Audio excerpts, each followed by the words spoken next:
kali ini kita akan melanjutkan materi kita mengenai fungsi rekursif.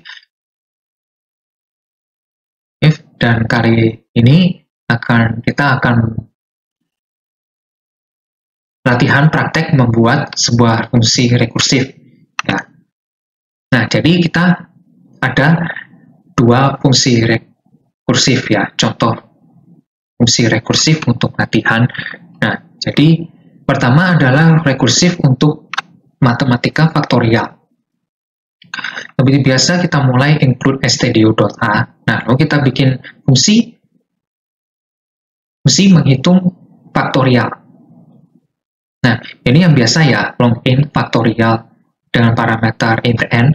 Ini bawahnya ini isinya f.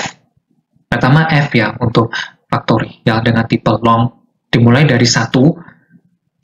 Ini untuk memulai perhitungan ya. Memulai perhitungan mulai dari 1, lalu selanjutnya apa? Nah, itu terus kita deklarasikan int i untuk proses loopingnya. Nah, jadi cara kerjanya ini dengan memakai kedua ini adalah memakai looping for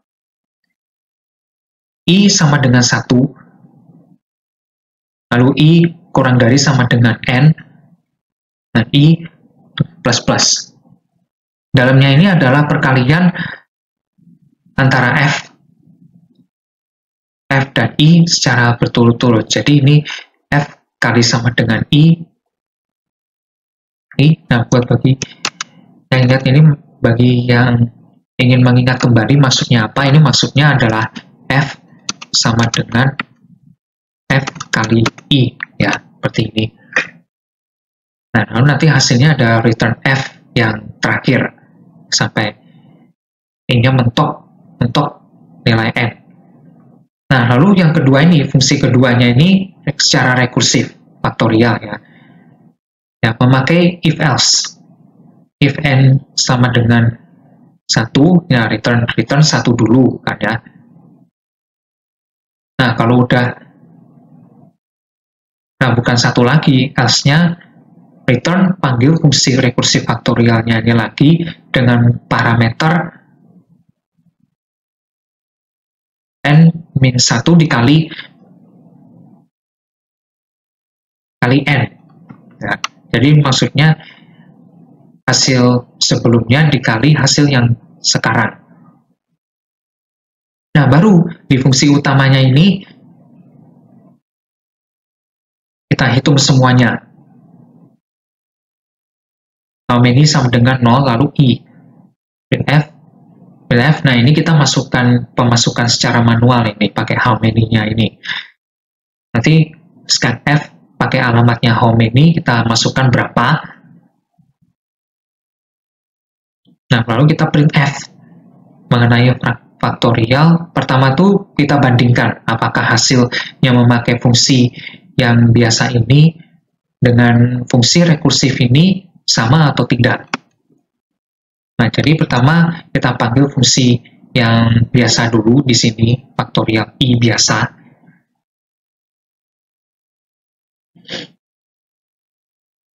Kita memakai i sebagai parameter pemanggilan ya, call by value-nya.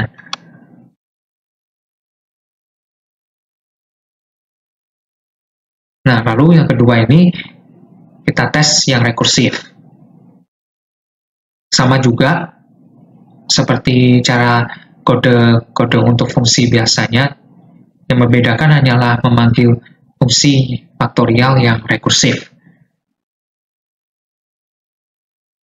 Nah, jadi kita jalankan. Kita coba isi dengan angka 8 ya. Nah, seperti yang kita lihat hasilnya seperti ini. Ini berjalan sesuai yang kita butuhkan ya.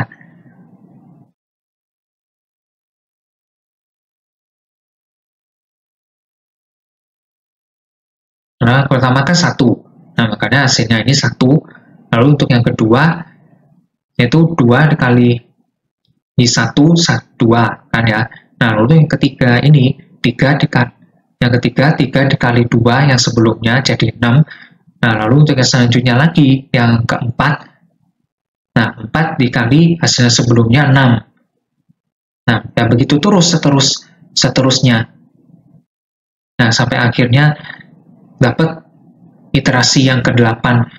Ini dari 5040 dikali 8 hasilnya 40.320. Nah, kita cek secara rekursif.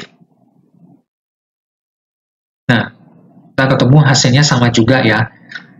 Nah, kita bisa menghitungnya sendiri nanti. Ini jadi seperti itulah fungsi rekursif yang pertama mengenai faktorial ya.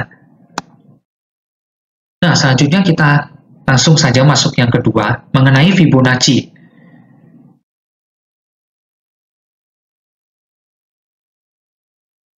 Nah, mengenai Fibonacci ini, bagi yang ingin mengingat kembali, Fibonacci rumusnya adalah ini ya. Nah, jadi kita bikin dua fungsi Fibonacci yang normal dan rekursif. Ya. Nah, variabelnya ada 3 nih di deklarasinya ini, F2, F1, Fold. Nah, caranya ini ada Fold sama dengan F2. Nah, F2-nya ini sama dengan F2 ditambah F1. Dan F1-nya ini sama dengan F-fold. Nah, nanti hasilnya ini F2. Nah, itu yang normal ya. Nah, untuk yang rekursifnya ini, caranya adalah jika n kurang dari sama dengan 1, return n. Jadinya makanya returnnya ini 1 ya. Tapi kalau bukan 1 lagi, ini sudah naik angkanya ya, maka return panggil rekursif Fibonacci yang ini, n-1 ini maksudnya hasil sebelumnya ditambah rekursif Fibonacci 2 hasil sebelumnya. Nah, biar nanti kita dapat hasilnya yang pertama, yang sekarang.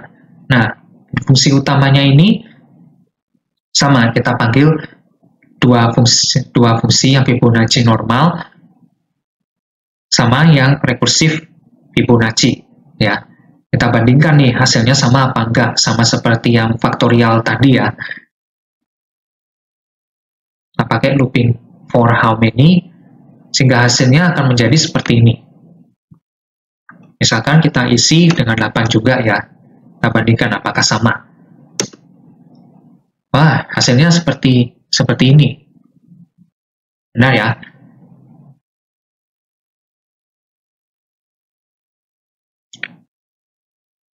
Pertama yang iteratif ini, 0, ini kan udah nilai n ya. Nah, lalu 1, ini sudah n. Nah, n ini jadi n-1. Nah, pas mau yang kedua, yang ketiganya ini, penghitungan yang kedua, dihitung 2 hasil sebelumnya. Jadi, n-2 ditambah n-1. Yang 0 tambah 1, jadinya 1. Nah, untuk yang I yang ketiga, hasilnya 2 dari penjumlahan 2 hasil sebelumnya, yang 1 ditambah hasil sebelumnya 1, jadinya 2. Begitupun juga yang I keempat, hasilnya 3, jadi dari 1 tambah 2, yang kelima hasilnya 5, dari 2 tambah 3, nah begitu terus, sampai N sama dengan 8. Nah, untuk kasus ini 0 sampai 7 ya, soalnya arenya N ini dimulainya dari 0. Nah, jadinya seperti itu yang maksudnya Fibonacci ya. Ya, begitu saja contoh prakteknya kita mengenai penulisan fungsi rekursif. Sederhana ya. Ya, jika kalian ingin belajar mengenai fungsi rekursif lebih lanjut, kita bisa browsing-browsing lagi ya fungsi-fungsi rekursif lain. Nah, dan coba kita praktekkan sendiri dan kita otak-atik sendiri sehingga kita mahir dalam fungsi rekursif. Terima kasih sudah menyimak semuanya. Sampai jumpa pada video berikutnya. Keep learning and be smart together semua.